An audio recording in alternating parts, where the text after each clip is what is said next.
audience, potential audience. This is injecting paint directly into my bloodstream. The podcast show. Who's here? Who is you guys? Who are you? Who we've got here is me, Ukrainian Zagak. We've got Steeb. I'm Steeb. No, you say thing. I'm Steeb. That's him. I'm getting anime pilled by Zagak. I'm Zombie Comprehend. I'm known by many names. You can call me what you'd like. So these are our hosts, but the real star of the show is the fucking anime, of which this episode is Senya Ichiya Monogatari, which is an old anime film. It's an adaptation of 1001 Nights, and it's directed by Yamamoto Eiichi, who's known for this series called Anime Rama, which is a very early adult animation film series that was from the end of the 60s up through the early 70s. And by adult, you don't just mean like, Yeah. oh, there's blood and stuff. You mean like There are rated X. sexual themes, thought-provoking, you might say. Dare I say? Yeah. And the original work, the original general, how do you call it? It says Gensaku. manga? I don't remember how to say that in a way that isn't stupid in English. Tezuka worked on this. Tezuka, who you may know, who you may not know, if you're Steve from like a few months ago. He's a man. He's a man who's one of the greatest manga artists of all time. He single-handedly changed the entire fucking game back in 1947, barely 2 years after World War II, by completely changing the syntax of how Japanese comics are even thought about. And he's just been making classics ever since. And this is one of many in the long line of his fantastic works. And what he did on this movie was he was not the director. He did the storyboards, if Yes. I recall. He did most of the storyboards for this film. Did he do character designs? Because they look extremely Tezuka. They're influenced by him, obviously, but the character designer for this is not credited, but it's Yanase Takashi, who is another very famous manga artist who made Anpanman, which is the story of this superhero who's a fucking red he made bean-based bun. Anpan Man? The creator of Anpan Man did the character designs for this movie. Yep. All right. I'm nodding my head. Let me tell you. You can't see it. Let me tell you about 1001 Nights. Let me tell you about it. Let me tell you what I want you to do about it. I want you to watch this movie. I want you to go on Yasi. I want you to download it, all 7 gigabytes. I want you to watch it. This movie's fucking Kino. I want you to stop watching it. I want you to stop watching this video so you can go watch this amazing movie. So I'm gonna try to sell you this movie. I'm a sales pitch person. I'm Nate Bestman here. All right, this movie made in 1969. Just by coincidence, made in 1969. This movie looks visually fucking gorgeous at every turn. This movie has experimental directing every other fucking scene.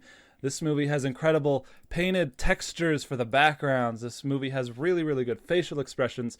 The only way you could tell this movie is old is just by the movement sometimes. Like sometimes the movement doesn't have as many frames as our modern piss baby brains are used to, but everything here is fucking timeless. I would compare this movie to Homer's Odyssey in the way the story is structured. This man goes on a journey across time and space. Many things happen. Many interesting, unique, episodic stories happen. It is a literary epic. I fucking love this movie. To the unwashed masses who don't read a lot of classic literature, it is not always a succinct single story that we have come to think of as our modern storytelling, regular movies. There's a lot of different ideas in this film, but they're all great and they're all executed on like perfectly. Yeah. Also, the music, the music in this film is good. It's really good. Talk about it, because I wouldn't know a goddamn thing to say. It's got this thumping like basic. It goes ba-dum bum ba-dum ba-dum ba-dum bum, and that's how you know that the biggest Chad of all time, Aladdin, is coming. Aladdin. And that's his theme song. The man named Aladdin. Okay. I think this is what I was gonna say. Like, I don't. Apparently, Tezuka's influence. He didn't direct it, which is fucking distracting to me because as Osamu Tezuka is like the biggest name I know in this movie, all I was looking for was similarities to his one other There are thing that I've definitely seen, many.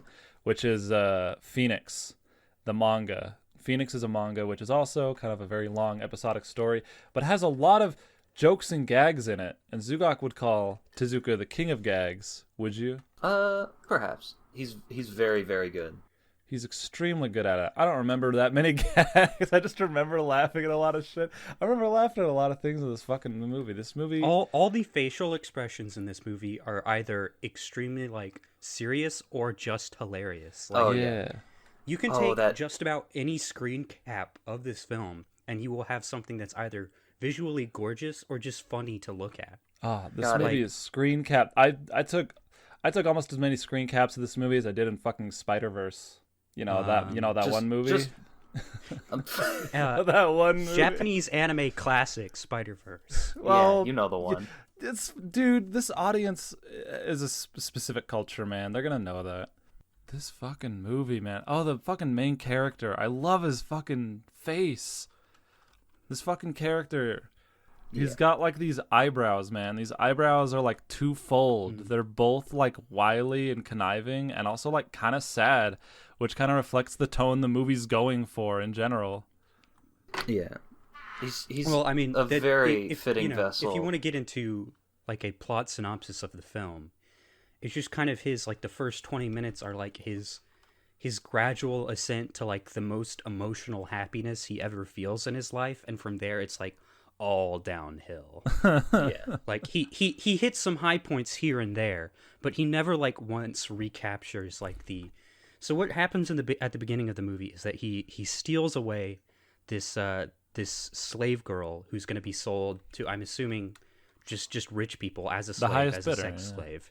Yeah, and he just, in the midst of a confusing sandstorm, which, by the way, is actually like the effect that they use to portray the sandstorm is like a live action, just a drain of water, like a clear drain that they just overlaid on the background, and you can see the water swirling around and like the little air bubbles, but they just put like a yellowish muddish filter over that, and that was the effect. And I think just there's a lot of really interesting live action integration in this film. Yeah, throughout the entire film. The multimedia parts look fucking awesome. Sometimes they'll just like animate on top of photos of models that they made. Sometimes they'll just like record water like an ocean side instead of drawing it. And sometimes they do draw the water. And either way, a lot of the establishing shots is just this practical effects like set of Baghdad, which is like stunning, and I'm surprised they didn't use it more in the film, because it just like when it is used, it's just visually, it just grabs you, and it puts you immediately where this film wants you to be. Yeah, Cuphead did something like that on one of the levels where the background would pan around like a fucking clay model of a city. And I wouldn't, when I think of 2D animation, I'm a fucking 2D animation nut. Okay, when I think of 2D animation, I don't think of like practical effects integration. Like, to me, Power Rangers and fucking Neon Genesis Evangelion are different things, but they're kind of in a similar subset here, as exemplified by this film. No, really, I think I don't know if it was for practical reasons because it would cost less money, or just because they thought it would look cool. It looked because fucking cool. It looked cool. It was a bit expensive. I mean, really? Of course, if you tried to animate everything with cells in perspective, that would be a fucking Herculean task, and probably beyond the technical ability of any animator at that time. So they instead opted for this, which is a bit spendy, but it's very, very appealing. Right. The story behind the production of this film is that they had no money, and so they just got a loan from Harmony, or was it Nippon Harmony? Was the it was Nippon Herald. Nippon Herald Bank.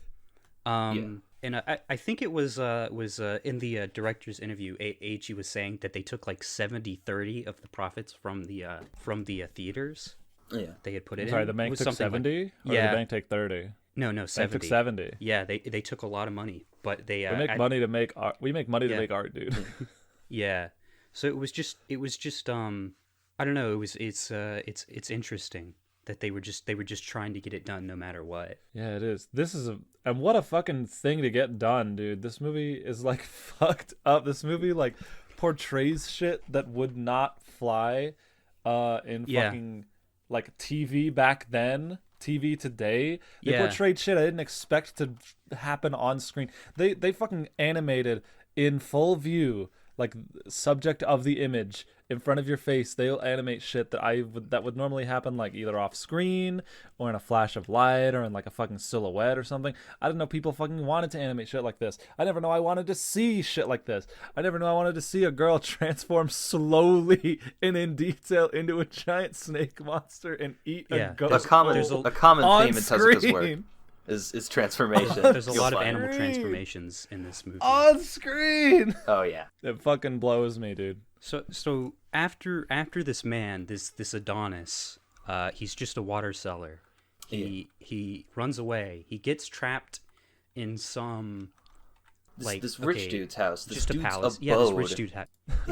his fucking sex dungeon. Not it doesn't they just feel like a find a dungeon room. though, because it's Yeah. They it's just all find a lavish room and to there's art fuck it, and everywhere. then they fuck. But he's trapped Yeah. nevertheless, like two lovebirds in a cage. And I'm gonna the be way real. they Why are the we way going through the plot of the movie? uh Well, yeah, we've got I don't know. individual... That's just what people do in these podcasts? Question mark. I don't know if. Yeah, but that's gay, dude. No. No, Okay. man, I learned my lesson We from fucking layers upon layers, dude. You only gotta exposit story beats for like shit you have commentary about. Okay. I do have commentary yeah. for this particular I mean, part of the when you're film. reminded of because- it, you the think of stage things to is say. yours. All right, because there's Oh this. yeah, that's a good point. What'd you say, Zagok? I missed what you said before. Oh, I just thought I said that going through it in order, taking everything piece by piece, gives you things to talk about when you're reminded of them individually. That's Yeah. true, but it's the danger of missing the forest for the trees. But hopefully, we described the forest adequately in the first 10 minutes. Also, Yeah. talking about the multimedia reminded me of something. This movie feels very similar to the Popeye short, Popeye versus Sinbad, and it's got that similar kind of like Fleischer era integration of live action multimedia, and just generally the approach to like these incredibly vibrant color palettes and like visual inventiveness.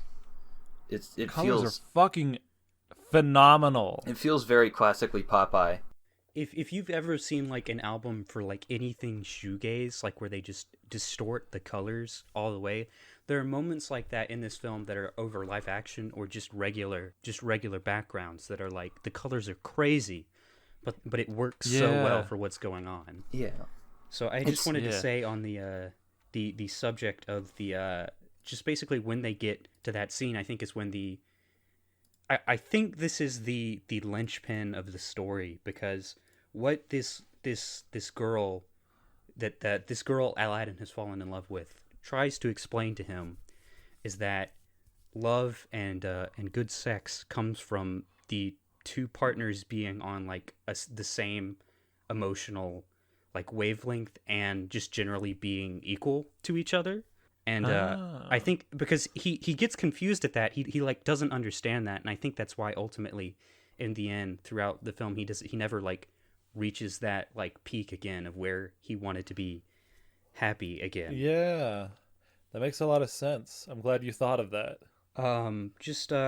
Okay, and then when it's revealed that that there's this creepy old guy who's spying on them, and all he wants to do is feed them and spy on them while they have their sexy fun time.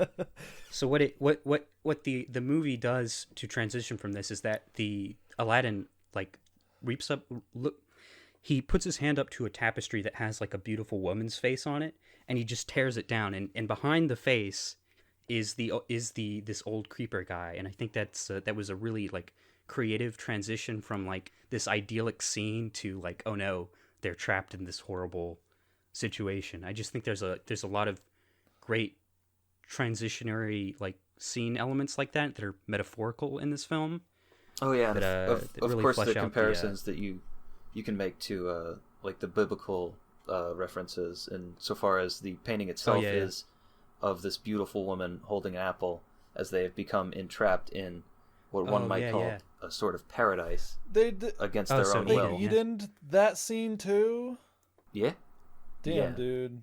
Dude, how many Edens does Aladdin fucking eat the apple from in this fucking movie? Oh, yeah. Like three. Okay, let me tell you about a point that has nothing to do with what you guys are saying. This movie is like, ooh, adult cartoon. On my anime list, it's labeled hentai. Yeah. And I just want to clarify, and maybe I'm the only one who would do this because I'm like self-conscious and anxious about the fucking reputation of anime as an art form, but like the sex in this movie is like not shown in the way it would be in Ishisuko reviewers. Like they find really creative ways to portray sex in this movie, like multiple different artistic like visual metaphors to view sex in this movie, and it's really fucking artistic and cool. Yeah, very very abstract, and conveys the feeling more than the reality of it. Dude, the pink scene, I'm not gonna say more than the pink scene, really fucking conveyed it. It really made you feel it without showing you it. It really like wasn't explicit, but it was explicit. Oh yeah, totally. What was that? So fucking cool. Who was the animator for that? Nah, dude, don't that say scene? it. It was the pink scene. Who was the just animator? the goopy that was things. That was Sugi Gisaburo. He worked on many of the most appealing scenes in this movie. He did the what a fucking artist. He did the orgy on the island. He did the dancing scene with all the bandits. He's done lots of stuff on this. Oh, I loved that scene. Yeah, it was great. That scene where the guy is kicking the police chief's wife in the butt. And that's like a reoccurring scene that just happens throughout the movie. I don't understand. Bizarre sense of humor, but it works so fantastically well. I was like trying to understand, is this what she does to get off, or is it like because she seemed to be enjoying it. Yeah. I want bizarre, dude. I need more bizarre shit. Yeah.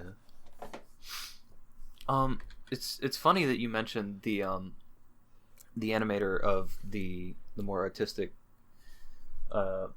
representations of the sexual scenes, because the very first scene that you mentioned as the sort of central point of this story, where Aladdin first has sex with oh damn it, what's her name? Miriam, yeah, I think. Miriam, that sounds right. Wait, yeah, it's Miriam. You're right. Whatever. It's the first. Dude, we're the not first gonna Quran. get it.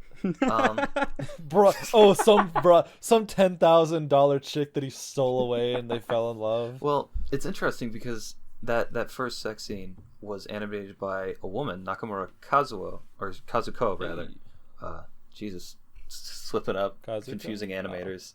Nakamura Kazuko, would continue to work with Tezuka for a very long time. He has a lot of respect for her. Very talented animator.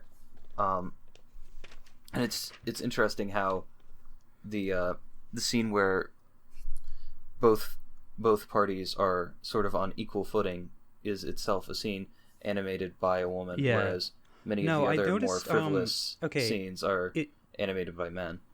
He's still talking. Sorry. Okay, now you can talk. I've only seen two things directed by Yamamoto Eiichi, and it's Belladonna of Sadness and this film. And I feel like the feminism in both is kind of not just subtext, it's kind of at the surface. Like the whole scene where Miriam is talking about equality is like, okay, yeah, I'm tracking. I didn't realize that, because if you would talk to me about feminism in this movie, I would have cited the red girl as just like the feminist character, as the strong female character.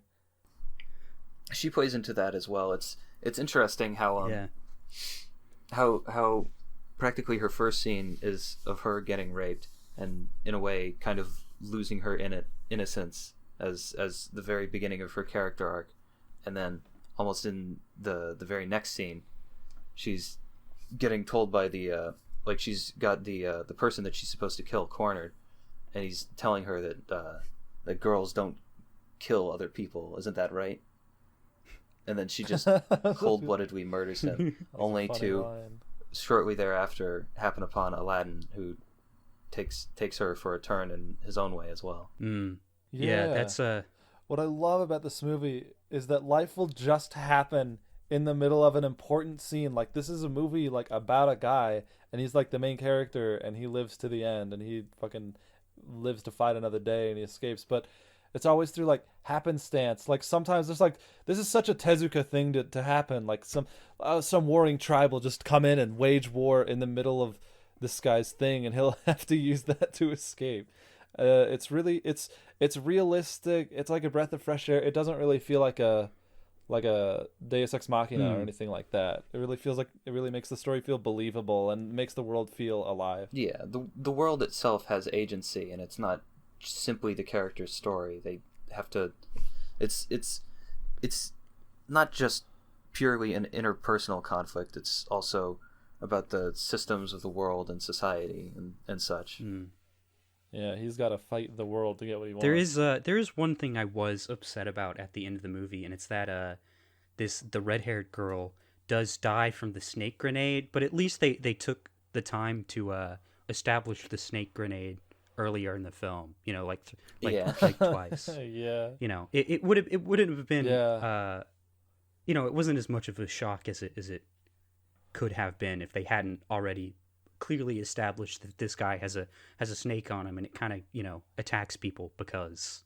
Yeah, that's right. There's also like in this film there are a couple like I don't know that I would they're not like harmonies in the same way that Osamu Dezaki does them, but they are just still paintings of the screen. It is very much of the school that Dezaki comes from, Mushi Productions, which is, I mean, we could go into this now if you'd like. Yeah, go ahead. Mushi Productions is the studio that Tezuka created in the early 60s, 1962, I believe. And it was the very first studio that really started to take television animation seriously. Like, both, like, even internationally, television animation in America wasn't really considered for an artistic kind of.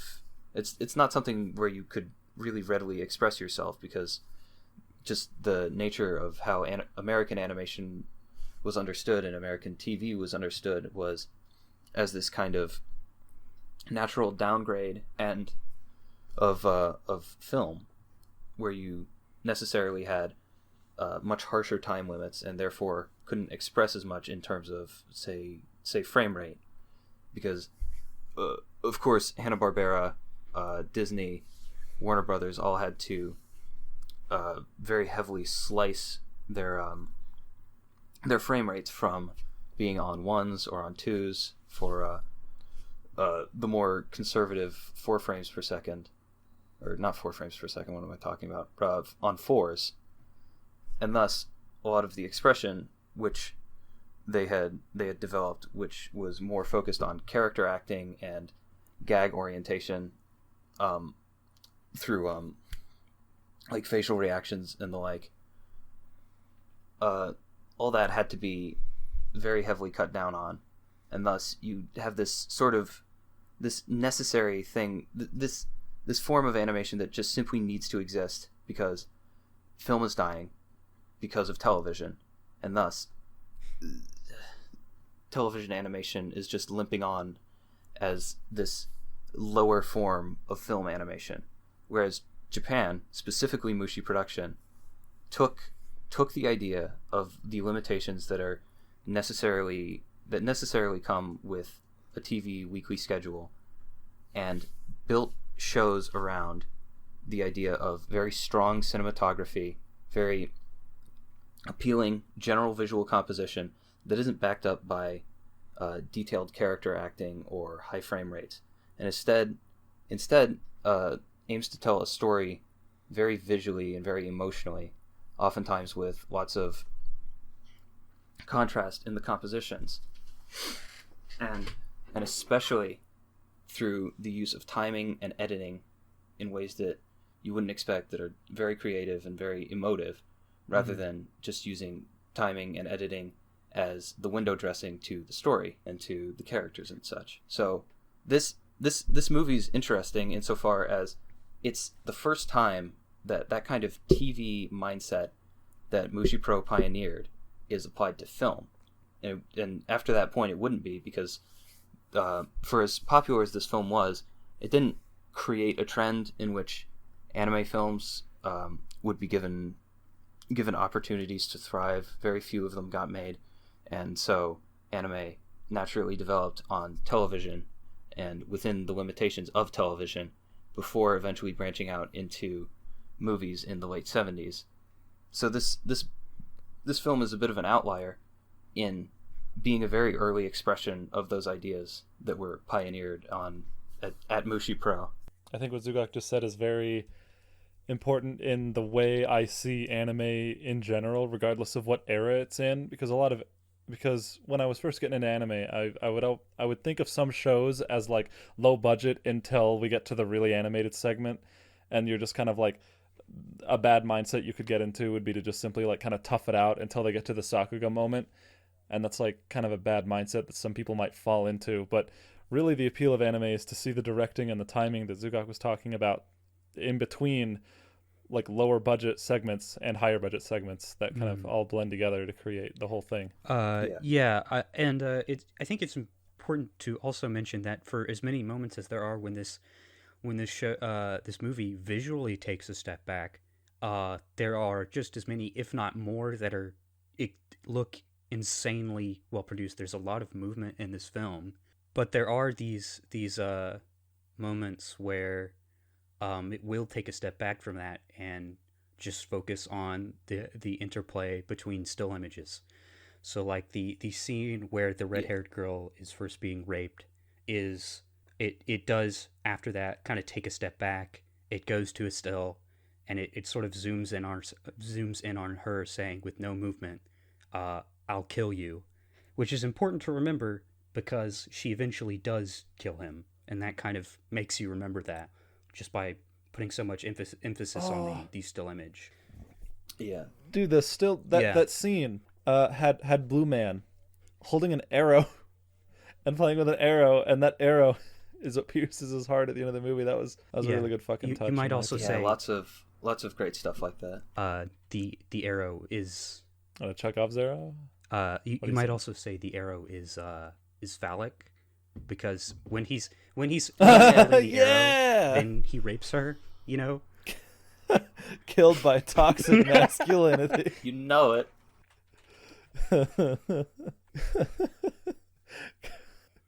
Can we talk about the part in the movie where the main character is completely forgotten about, and we for like 10 minutes we focus on these two aliens ride a magic carpet and do nothing but eat and fuck, and they transform into different animals and they fuck as different animals.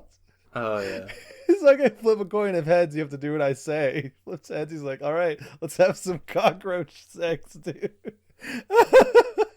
That was I think that was meant as like sort of a break between the really high drama of the first act, and then when we're transitioning into the second, there's that, like, I think that it is at the almost the hour mark when that happens, because the film kind of takes a step back to focus on this extremely, it's like it feels so tangential to everything going on, although later it does matter, but it is very Tezuka, these characters.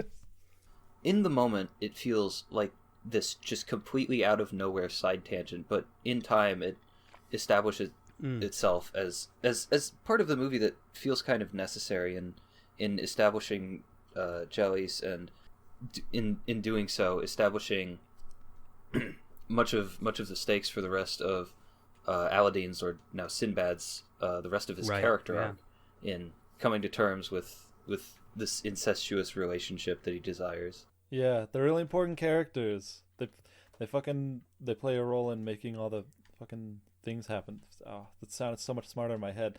Let me tell you the metaphor of these two characters, all right? So these little Teletubbies, like, they are gods. Like, they can just summon shit. They can just conjure shit out of midair. They can transform their bodies into anything, and like they can interact with people and fuck with them, and like teleport people across the map and all that shit. And in the era of like ancient Baghdad, well, anywhere in the world in the year 1000, you probably fucking felt like you were getting fucked with by a bunch of like maligned gods at that point. In some yeah. I can't get over the scene where she turns into a lion. And like a lion with boobs, and just seduces the other lions with like gratuitous ass shots. Oh, It's yeah. so funny. It's really funny to me. And then all the lions are sauntering on over there all ridiculously. Yeah, I really love the fucking the tonal, dude. Some fucking chode on my enemy list called it like tonal. They thought it was bad tone, right? Tonal but I dissonance, think these yeah. two tones, tonal dissonance. I think these two tones like harmonize really well Yeah, together. Absolutely. Well, I mean, It's- without the breaks from the just the hilarity. Not the situations themselves are dire, sure, but the hilarity at which they are animated. If it weren't like that, the film would just be an extremely exhausting drama. Like there's a yeah. That's right. So I think it is important. yeah, for there's the so film much just brevity to and so remain much calm. charm in all of it. Yeah, it's just like this. This movie's rated A for adults, but it's also got it's got so fucking much to it, man. I did not take notes. I did. I did. What That's a- all I got. Zuga, go through your I notes. feel like I have more things to say on Mushi Pro, because you Do mentioned it. Dazaki, and Dazaki is of course a very big representative of Mushi Pro. It's interesting how the style developed as this sort of still picture kind of storytelling rather than animated in the more traditional sense that has been defined by Westerners and through classic animation and through the illusion of life and such. Because I feel like Mushi Pro and other stuff that was coming out around this general time period kind of proves that a story doesn't need to be animated in that traditional sensibility. Like there's a lot that you can learn from it, and obviously it is an influence on this film in many respects. But I think that to an audience that is open to it, I think you can make a film a really fantastic masterpiece film without animation. It simply through stills and cuts and the rhythm of cuts. I think you can Didn't they really make a convey movie a like lot of that or a show emotion, like and that? it's to me it's really the heart of film and in editing and that shot composition, being able to Zuga, express isn't that. there a show like that we haven't watched yet? You might be thinking of Ninja Buge Cho. Yeah, the show's just a storyboard. Yeah. Yeah, we'll watch that sometime. Yeah, it's that general mindset, because I mean there's this whole melting pot of reasons why this kind of style of animation was considered more acceptable in Japan, and it's fascinating to see how it's so developed now, and how so many Westerners are forced to reevaluate their like preconceptions of what it means for animation to be good, because of like the international acclaim that these anime films are now able to draw, just through the kind of universal nature of them, and where like cultural perspective intersects with universal imagery and themes. I'm sorry, were you saying that Western animators had to reevaluate the importance of shot composition? Is that what you were saying? I mean, like, reevaluate the very nature of animation in some respects, because Yeah. I mean, So you're talking you'll about find a lot of dyed-in-the-wool traditionalists who really value classic age or golden age Disney and the like. Oh yeah. Dude, we like 60 frames per second. We like our frames. We like our big Sakuga. We like our smooth, complete animations of like the Princess and the Frog. The fucking I just can't get enough of that song that's on YouTube in 1080p and shit like that. And it really kind of does weird me out that you don't need that to make a good movie, because I like looking at that. But I also just like looking at a really well drawn frame too. Japan's really good at just making good frames. Yeah, it's Although lately it's some. Never So mind. I want to. I don't know what I'm talking about. Zugok, talk instead. it's about understanding what's necessary to like express the emotion of a scene. When you express the emotion of the girl being raped, you hypothetically you could have all of the individual blades of grass swaying. You could have the tears trickling down in the most elaborate way, but it's not necessary. You can just have that still image and have that stillness be the emotion of the scene. You can find so many ways to express emotion in ways that you would never expect by trying to imagine what is the most succinct way that you can go about this, because in a way forcing yourself to animate consistently on 24 frames per second or 12 frames per second or any standardized kind of animation that Westerners are so much more used to, by doing that, what you're really doing is just being verbose. You don't rarely do you need that many frames like to convey that feeling. It's I like that word choice, verbose, dude. yeah, More words. Too many words. Yeah, dude. I was yeah, and that's thinking about. that's the go root of ahead. it, I think. No, continue. I'm Okay. wrapped up. I was thinking about what you were saying about the Western school of thought of Disney's idea of you have to reproduce the illusion of life and also make sure that the animator's hand is invisible. And Oh yeah. in this film, there are many times where you can see the animator's hand directly, and one of them is in the escape from the burning palace scene. There is this extremely exaggerated like smear frame where he's going from like hiding behind pillar, then swooshing around to another pillar. And I just think if you watch those old Disney movies, stuff like that like just doesn't happen. I mean, of course, there's so much to be said. We started out this whole entire podcast by talking about who made this movie and what their influences are. It's almost a vital, important piece of how to understand this movie is understanding the people who made it.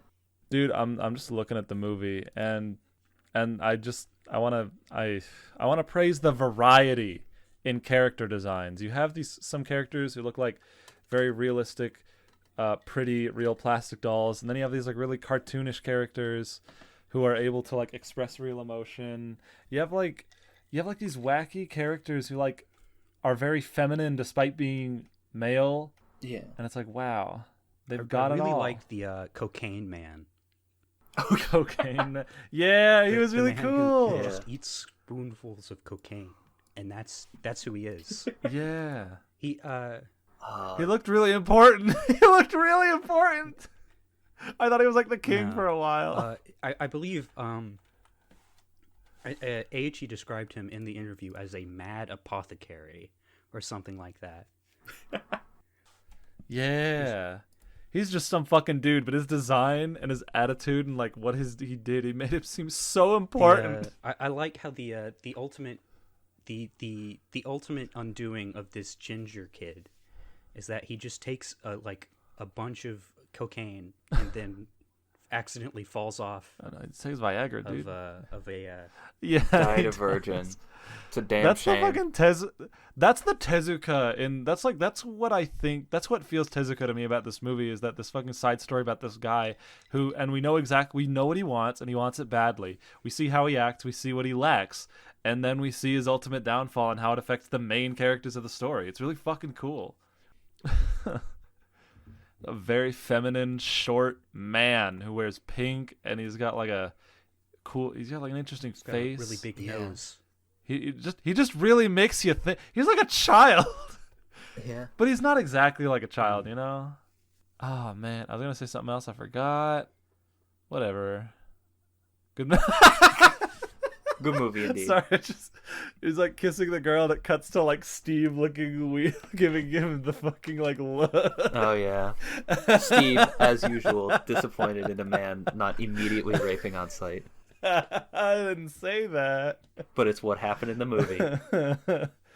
Oh man, I love this fucking blue man. He's blue and has a big nose. What do I need to say about this movie? Let's see. I blew my load at the beginning when I compared it to The Odyssey. Really, this is like a literary epic. You want to talk about color? I guess I have something to say about that. Yeah, I have something to say about it too, but let me say my thing first. All right. PSA, use more color, for fuck's sake. Just fucking tint things purple. Just tint things different colors. Just do it. Just do it. There you go.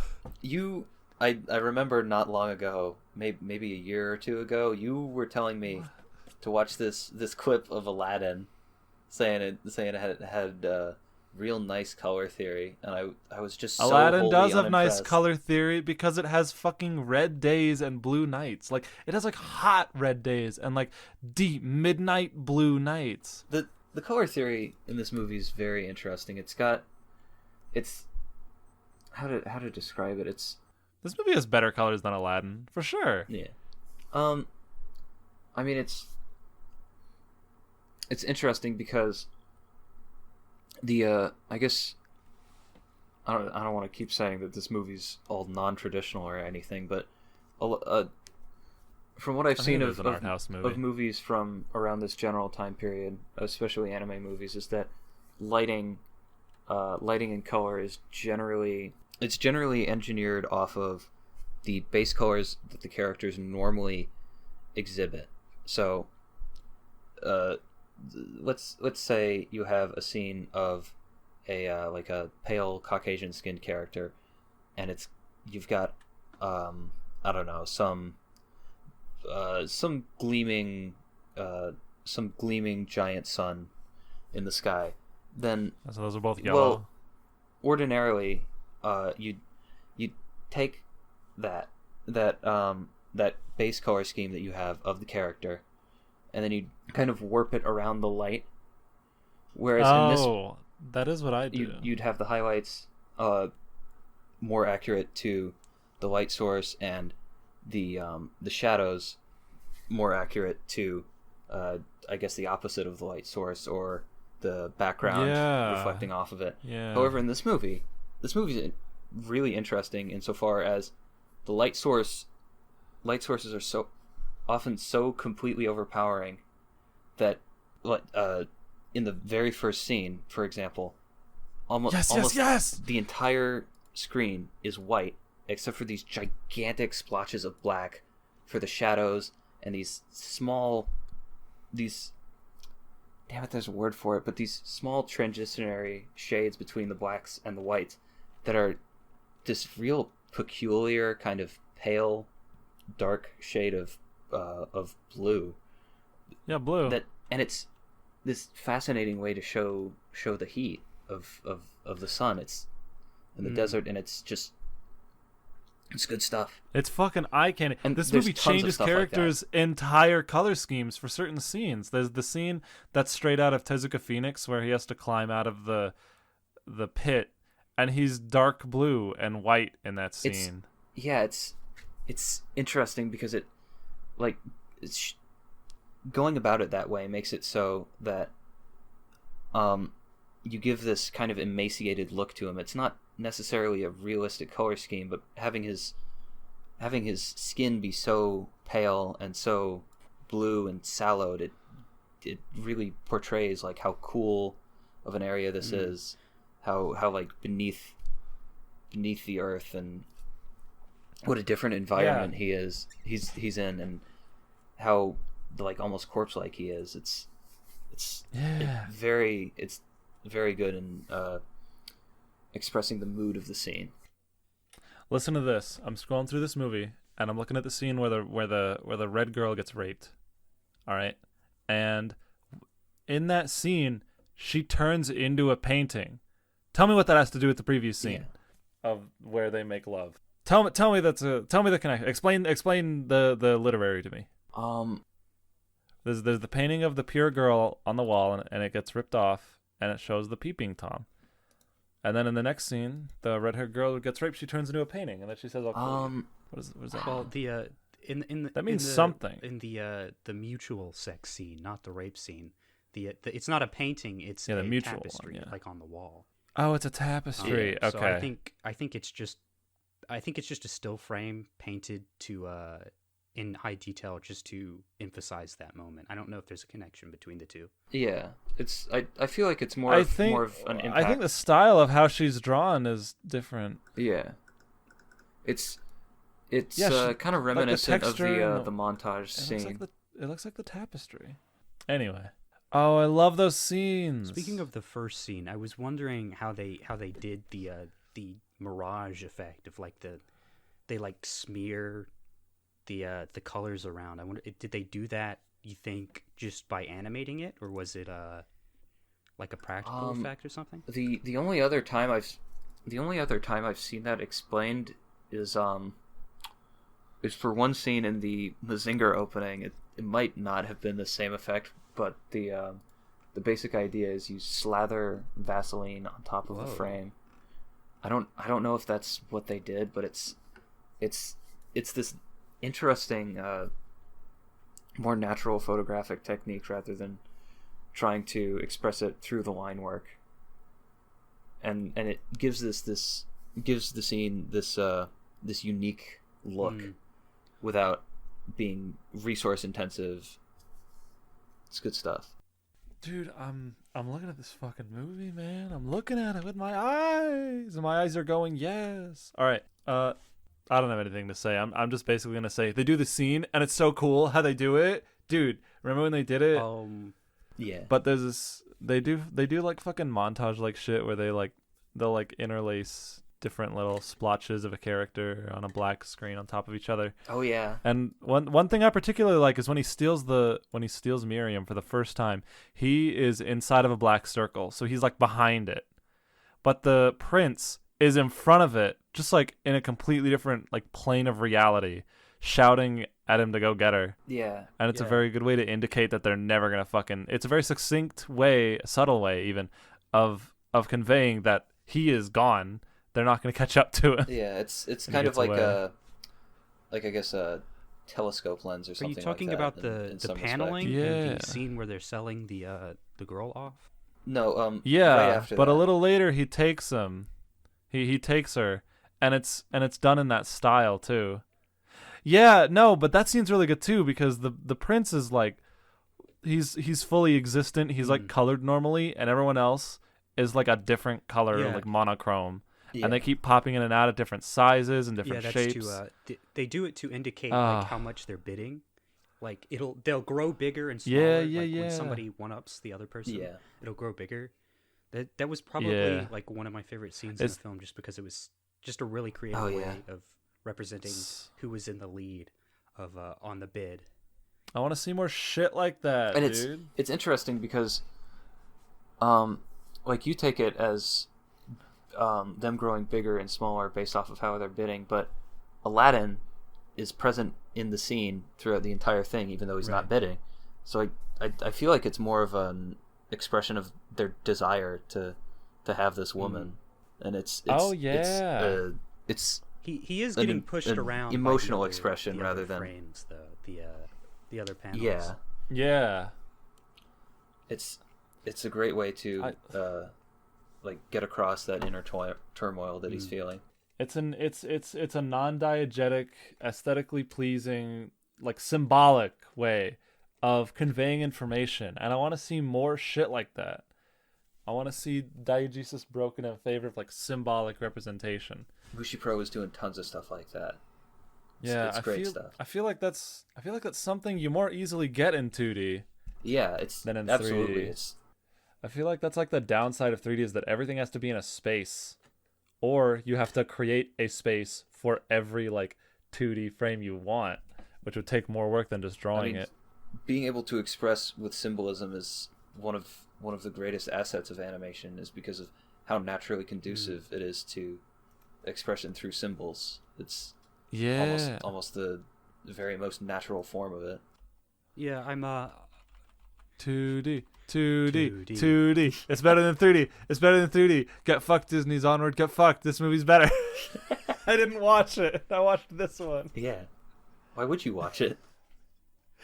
Yeah, exactly. Looks like shit. Also, the smoke. Go say something intelligent, smoke ZombieCom. in the smoke effect that they do in the sandstorm scene is really cool.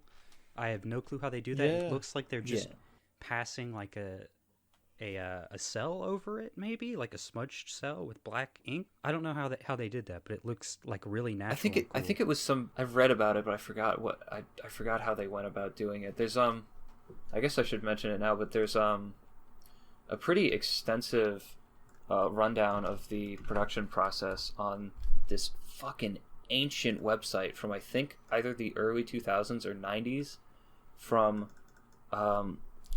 this production manager from way back in the day who was there for all this shit and just goes crazy in depth on all of it. It's a pretty interesting read. It's good stuff.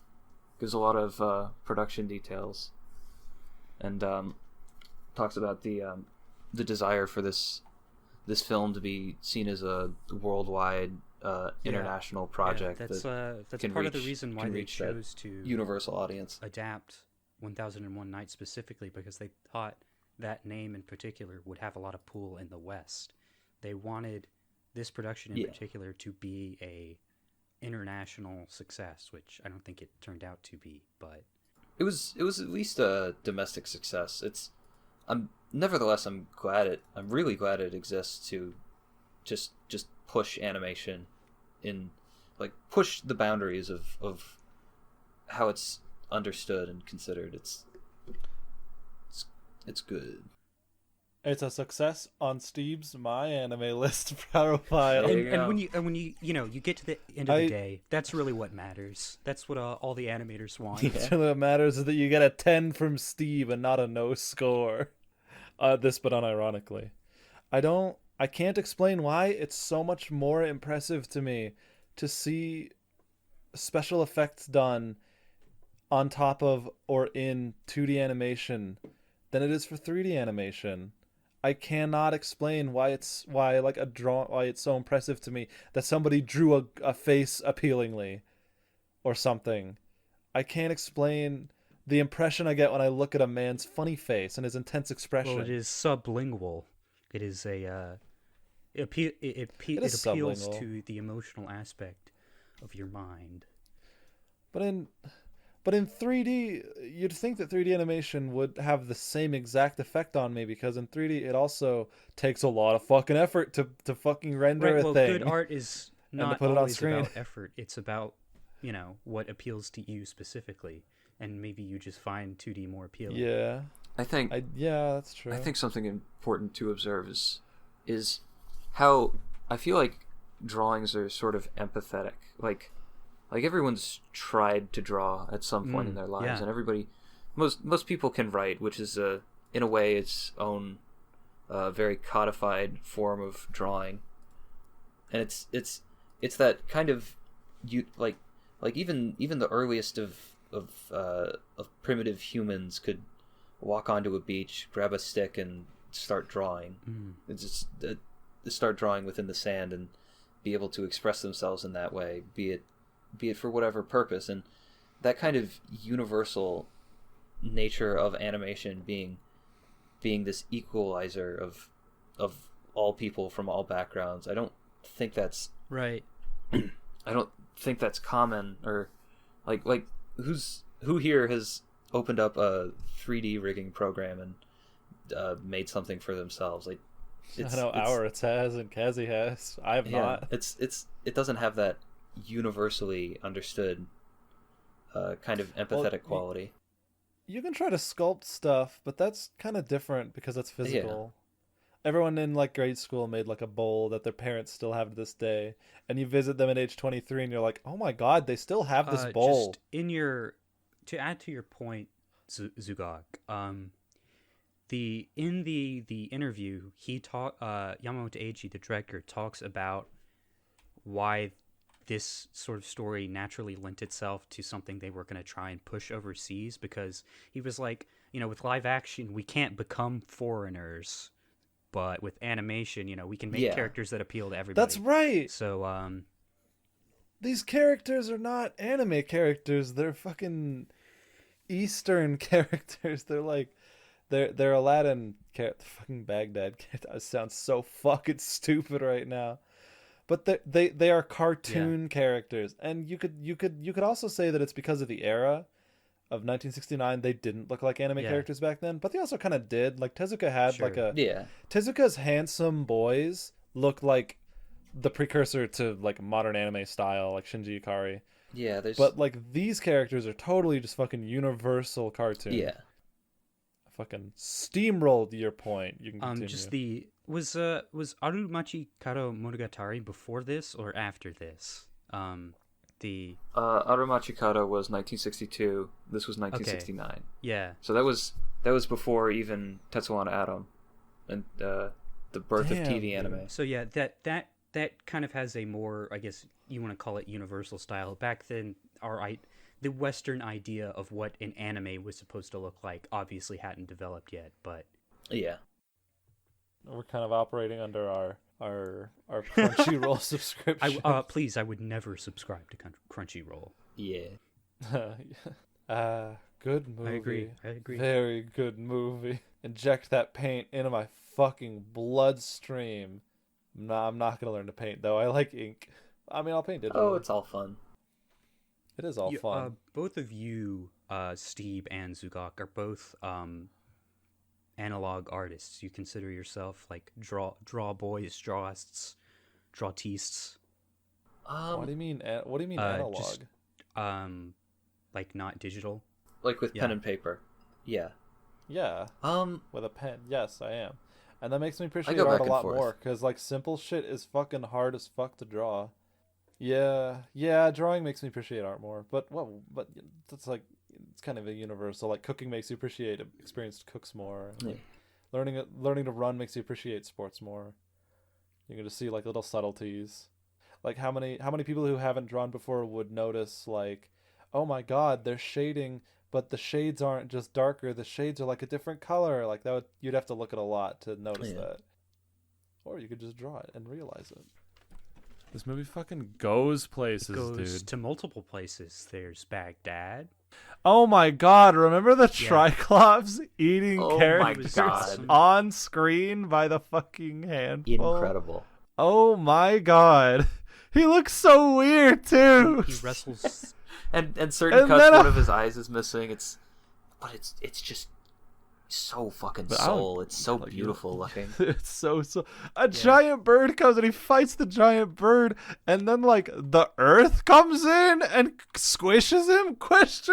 And that's the end of that. Yeah, that was a landslide. It's just like it was a landslide or whatever. It's just life comes at you fast, and Aladdin just like fucks off to safety while these two giants battle it out. I wonder if that was sort of influenced by the Godzilla movies, because they do just have this one random moment where two giant monsters fight. It does feel pretty Godzilla, honestly. It does have that kind of feel. I haven't seen Godzilla, but I would imagine, especially considering the Monster Island in the Godzilla films and all that. And unbelievably, Odyssey is the Triclops on the island eating people. Yeah. He's even more Chad than the Cyclops from the Odyssey, because he has 3 eyes instead of 1. He can see in 4D. Yeah, he has 3 eyes, and he can see in 4D. That part of the movie gives me such fucking Fountain of Lamneth by Rush vibes. It's fascinating how this movie has such a it just has this distinguished sense of place and time. Yeah. Okay. This is the thing. If you drew a fucking girl transformed into a snake, like with boobs, and she transforms into a snake in 2020, they'd think it'd be fetish shit. But here it's like mythological shit. They drew a guy eating people In 2020, you think it's fetish shit, but it's like mythological shit. It's like in this it's context, like yeah, it's both. like in this movie, people just fucking kill people because that's what they did back then. Not in 1969, but in year like 500. Tezuka was definitely into it in that way, but it's What, into girls transforming into snakes? absolutely, yeah. No, I think a Who lot wouldn't? of art is built on and motivated by fetish, and I think there is literally nothing wrong with that, and I think it's epic. Yeah. Oh yeah. Yeah. I think you're right. This movie's got that kind of general feel. It's a collection of things that fascinate the creators, and in doing so, it tries to explain what it is that's fascinating Right. to the audience. I was thinking about this movie in relationship to the 1972 film Belladonna of Sadness, which Ichiya also Wait, it's directed. 1973. Oh, 73? Okay, sorry. Heyo. But like Close. there is a sort of central theme in this, and in that one which is that sex motivates behavior. So like I feel like It does. that's kind of like a I draw because of sex. similar, like you can tell where the artists are coming from, and I like that. Yeah. Yeah. And One it's day, true, too. this movie will be in museums. It is true. Dude, I want to point out for the second time and just be redundant that there are scenes in this movie where they just animate a cell on top of like live action background, and it looks really fucking cool, even though it's like it's a little jarring and it's like not as high effort as you might see in like Who Framed Roger Rabbit, but it just looks fucking cool that they chose to do that. Yeah. It's just like an aesthetically pleasing combination of frames. What I like about this movie in comparison to modern movies is that this movie fucking takes its sweet ass time. Not only in the meta context of the movie being 2 hours 10 minutes long, but in the context of the events of the movie taking place over the span of 15 years. Absolutely. Yeah. I fucking need. I mean, that's kind of an old Steeb point, but I haven't really fucking reviewed movies on a Steeb video, so it bears repeating. Like, movies need to take their fucking time. Why the fuck does Coco have a 12-hour time limit, and why does Onward have a 24-hour time limit? Like, why do you need to get in and get out so fast? I think when that's you can kind of just an enjoy it? American thing because, in my experience, most of the most classically lauded American movies. I mean, maybe this is confirmation bias, but like, I think of that, and I think of a story that can only happen over the course of, say, like a week. Yeah. It can't be this. A week? A lot can happen in Yeah. a week. But it's not. Fucking like 12 hours. The Incredibles takes place over a decently long time. But The Incredibles is like the one Yeah, good I one. suppose. Yeah, you Screenplay, it feels like that's a bit of a trend, and it's It's only just in like kind of- artificial stakes. It's completely artificial stakes. You're in this magical world. Fucking be there for like a week before the plot happens. Yeah. You know? What if Aladdin could have spent like a year or more in the fucking like island of women if he didn't open the door, and that would have been sick. I also just like in this film that there are just magic things. Like there's just this wooden horse that can fly because. And Oh that's just yeah, fun. I didn't good, question that. I just it was just there, and it like changes hands a few times. Yeah. Different people like own it. The Yeah, man. treasure comparison scene was just it felt Oh like my an God. excuse. Dude, the movie just turned Yeah. into a contest for a long while, and then like one of the rounds took a really long time because of this fucking like Asian creature who detected the most stressed out person in the room and threw a sword at it. Oh, that shit was so great. It just turned into a game show for a really long time. No, Yeah. in a way, it felt like kind of an excuse for the movie just to show off, because there were a lot of like really impressive scenes here, and that scene was also That's just true. it was an arbitrary way they could get just anything to happen in that, because all they were doing is comparing who's got the best thing, and the thing could be anything. I want to draw a sparkly kazooie I bird. read somewhere that Yamamoto, the director,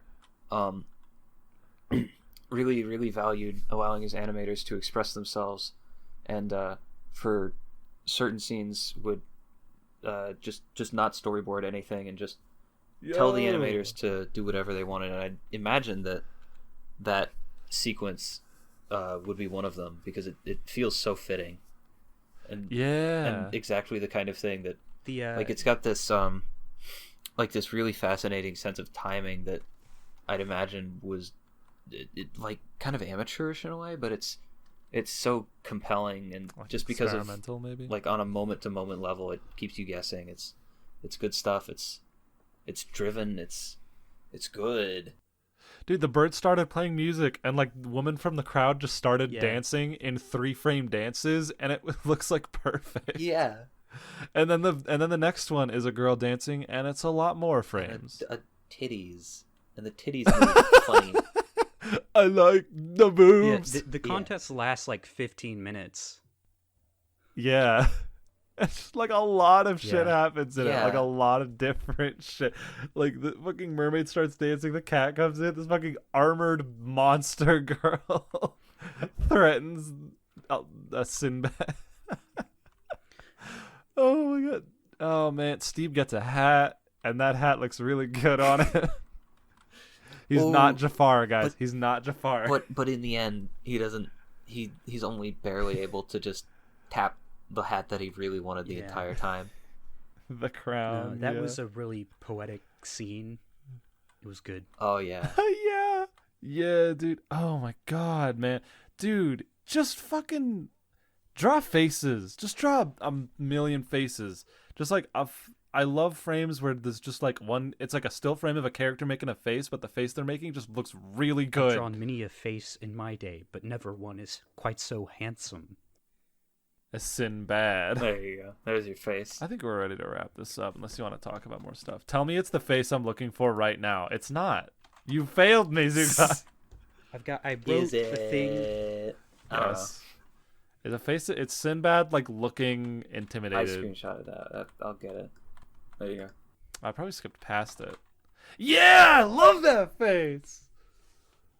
God damn, it looks so real. What the fuck? It looks so real. I need everyone in fucking Draw Saloon to just like look at this movie and say, try to draw like more like impression. I mean, I need to do this myself just to draw really like impressionistic stuff. Just to try to draw one thing that just leaves an impression. I did not do that with my most recent drawing. But that's the inspiration I could take from anime. Not to draw an anime style like my art teacher tells me not to do, but to draw a single frame that like makes an Yeah. impression. It's I'm so fucking like inspired by anime, and that's and it's so funny this movie is when inspiring. that gets brought up. What? This movie is inspiring. It's fascinating and it's oof. Yeah. All right. Any last words? Yeah. Before we get drenched in paint, I wrote I'm gonna drink paint. I wrote a thing about the end of the movie, which I wanted to try and sum up the themes of the film. So this is like after I had seen just basically there's this big tower that Sinbad built because he's king and he wants to build a big tower. And Yeah, and the then Tower eventually of he wants Babel. it just to test. He thinks kings are full of shit. So when he becomes a king, he's just like, this is a fucking joke to me. I'm just Yeah. gonna see how far I can like run this into the ground. So what I have what I Yeah. have written about this towards the end is he spent his whole life trying to reclaim mutual love through brute force. The tower is phallic. Oh, it represents yeah. a meaningless show of force.